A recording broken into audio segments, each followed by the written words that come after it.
ബോവസിന്റെ വയലിലേക്ക് വന്നെത്തിയ നല്ലൊരു ഒത്തിരിയോർത്ത് ഞാൻ ദൈവത്തെ സ്തുതിക്കുന്നു.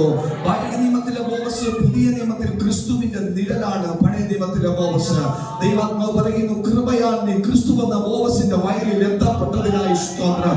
പക്ഷെ ക്രിസ്തു എന്ന ബോവസിന്റെ വയലിൽ അവൻ യൂത്ത് എത്തിയത് കാലാ പറക്കാൻ വേണ്ടിയിട്ടാണ്. അനുവദിച്ചു കൊടുത്ത് കാലാ പറക്കി. പക്ഷെ പരിശുദ്ധാത്മാവിനോട് ദൂത് പറയുന്നു, കാലാ പറക്കിയ വയൽ സ്വന്തം വയലാക്കി മാറ്റിയതുപോലെ നിന്നിലൂടെ ഞാൻ ഒരു അസാധാരണകരമായ അവകാശങ്ങൾ നിന്റെ കരത്തിലേക്ക് ഞാൻ ഏൽപ്പിച്ചു തരുമെന്ന് ദൈവത്തിന്റെ ആത്മാവിനോട് ആലോചന പറയുകയാണ്. ഒരുത്തന്റെ ഔദാര്യത്തിൽ നീ കാലാ പറക്കി. പക്ഷെ കാലാ പറക്കിയ വയൽ നിന്റെ സ്വന്തം വയലെന്ന് ദൈവത്തിന്റെ ആത്മാവ് ഈ പകലിൽ ദൈവം പറയുന്നു. ചിലത് ഞാൻ നിനക്ക് സ്വന്തമായി തരും. ഔദാര്യത്തിലും ആര്യത്തിൽ ഔദാര്യത്തിൽ ചിലത് ഇന്നോടെ നടന്നെങ്കിലും ദൈവത്തിന്റെ ആത്മാവ് പറയുന്നു, ഇനി ഔദാര്യത്തിലല്ല നീ ചിലർക്ക് കാലാ പറക്കാം. പഠിച്ചിരുന്നൊരു കാലം നിന്റെ ജീവിതത്തിനകത്ത് വിപരീതമല്ല. അസൂയ മനോഭാവമില്ലാതെ ഇതിനകത്ത് ദൈവസഭ സ്വീകരിക്കാറുണ്ടോ? ഇന്ന് അവൻ നീ ചിലതിന്റെ അവകാശിയാവാൻ പോകുന്നു. ചിലതിന്റെ ഉടമസ്ഥതയിലേക്ക് പരിശുദ്ധാത്മാവ് നിന്നെ കൊണ്ടുവരുമെന്ന് ആത്മാവിൽ പകല് നിന്നോട് ആലോചന കൈമാറുന്നു.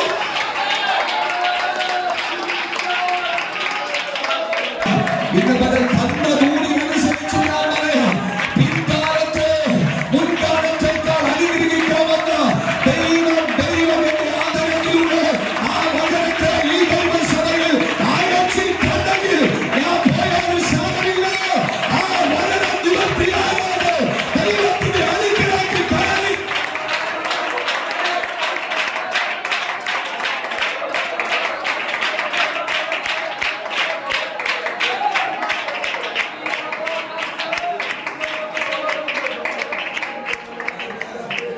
അതറിയാവുന്നത് കൊണ്ട് തന്നെ ദൂത് വരുമ്പോ അറിയാതെ ചാടും. അത് അറിയാന്നുള്ളത് കൊണ്ടാണ്. അറിയേണ്ടതുപോലെ ഇന്നുവരെ ഒന്നും അറിഞ്ഞിട്ടില്ല. ന്യായപ്രമാണം മുഴുവനും അറിയാം, പുതിയ നിയമം മുഴുവനും അറിയാം. പക്ഷെ അറിയാവുന്നത് പോലെ അറിയാം. അത്ഭുതങ്ങൾ നിന്റെ മുമ്പിൽ കുമിളുകൾ പോലെ കേൾക്കാം. അത്ഭുതങ്ങൾ നിന്റെ മുമ്പിൽ കുമിളുകൾ പോലെ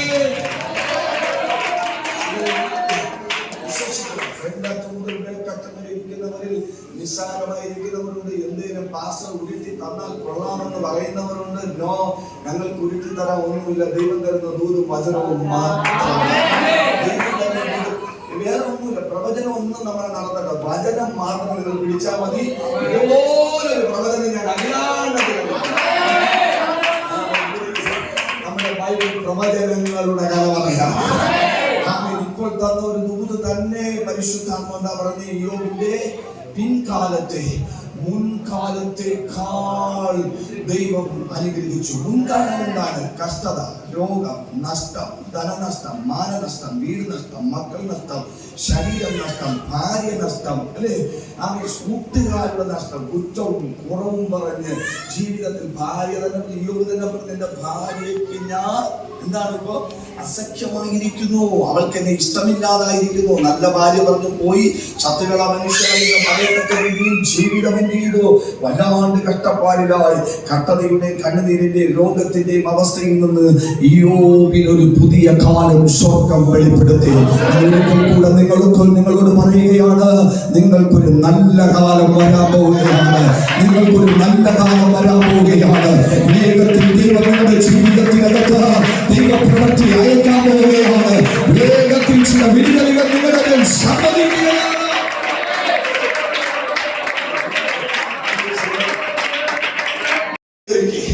നിന്നെ തീക്കകത്തിട്ടാൽ അതിൽ കെട്ടടി, അതിൽ കെട്ടടിയോ നിന്നെ കുലിക്കാൻ കെട്ടിയ കെട്ടുകൾ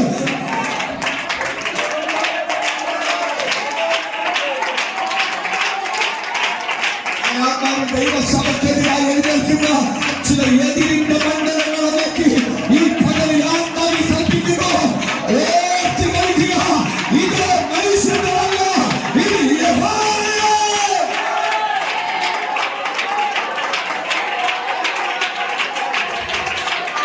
ഭൂതം പൊളിക്കുമെന്ന് പറയുന്നവർ ഇവിടെ ഇരുന്ന് ആത്മാവിൽ ആരാധിക്കും. ഭൂതം പൊളിക്കുമെന്ന് പറയുന്നവർ ഇവിടെ ഇരുന്ന് സ്വർഗത്തിലെ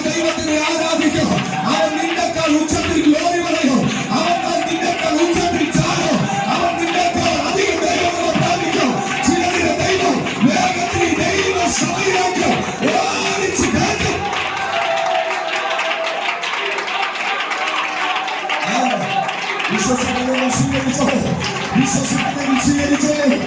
ഈ സമയത്ത് യക്ഷമുണ്ടാകുന്നതിന് മുമ്പ് ചിലരുടെ ദൈവം ഇതിനകത്തേക്ക് കയറ്റി ഇതിനകത്ത് വെളിപ്പെടുന്ന ദൈവത്തിനുമല്ലെന്ന് ദൈവം വെളിപ്പെടുത്തു. ദൈവം അത് തെളിയിച്ചു കൊടുക്കും.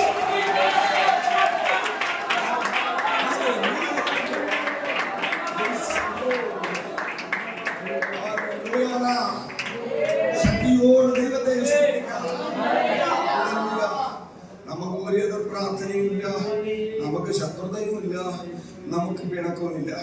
പക്ഷെ ഒന്ന് ഞാൻ പറയാം, ആയുധം നിൽക്കുന്ന കൊല്ലനെ സൃഷ്ടിച്ചത് തമ്പുരാന, കഴിവ് കൊടുത്തത് തമ്പുരാന. കഴിവ് തന്നെന്ന് പറഞ്ഞ് എടുത്തിട്ട് ഉപയോഗിക്കുമ്പോൾ ആർക്കെതിരായിട്ട് ഉപയോഗിക്കണമെന്ന് നോക്കണം.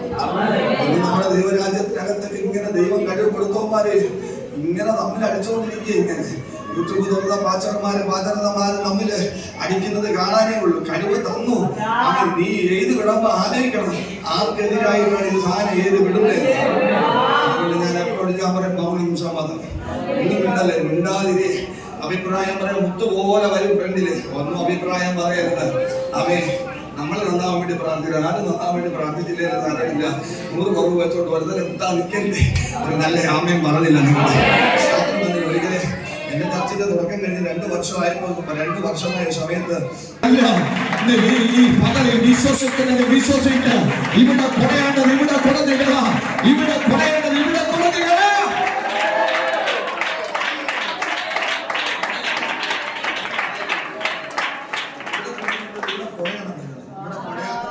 പ്രിയപ്പെട്ടവരെ, 47 വയസ്സായി. നിങ്ങൾ എവിടെ വിളിച്ചാലും ഞാൻ പറയും. ഷുഗറില്ല, കൊളസ്ട്രോൾ ഇല്ല, പ്രഷർ ഇല്ല, ഡയബറ്റിക്. അടുത്ത സമയത്ത് ഞാനിങ്ങനെ ടെസ്റ്റ് ചെയ്തപ്പോൾ അവിടുത്തെ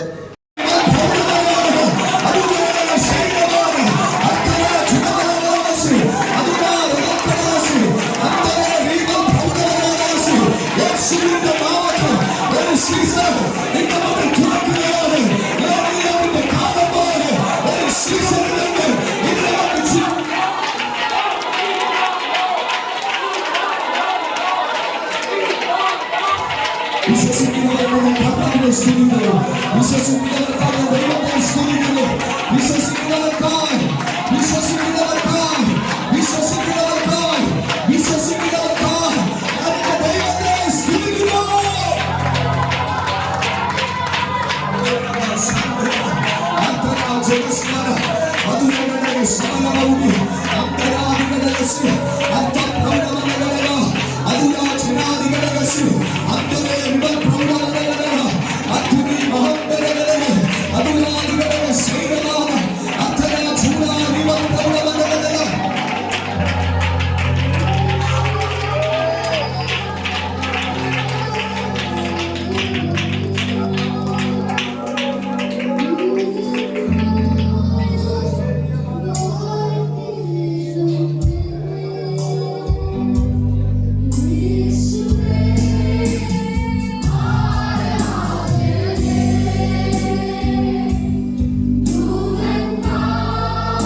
ഒരു ഭയങ്കര ഊത പരിശുദ്ധാത്മാവുണ്ട്. ഇപ്പൊ ചൂടപ്പം പോലെ പറയുന്നു ചില ശുദ്ര ജീവികൾ നിന്റെ നന്മയെ കഴിഞ്ഞ നാളുകളിൽ കവർന്നെങ്കിൽ ആ ശുദ്ര ജീവികൾക്ക് നിന്റെ നന്മയെ തൊടാൻ കഴിയാത്തത് ഇരട്ടിയായി നീ അവരുടെ മുമ്പിൽ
സ്വീകരിക്കുക, സ്വീകരിക്കുക, സ്വീകരിക്കുക. ഈ ഒരു ഭാരവാക്കല്ല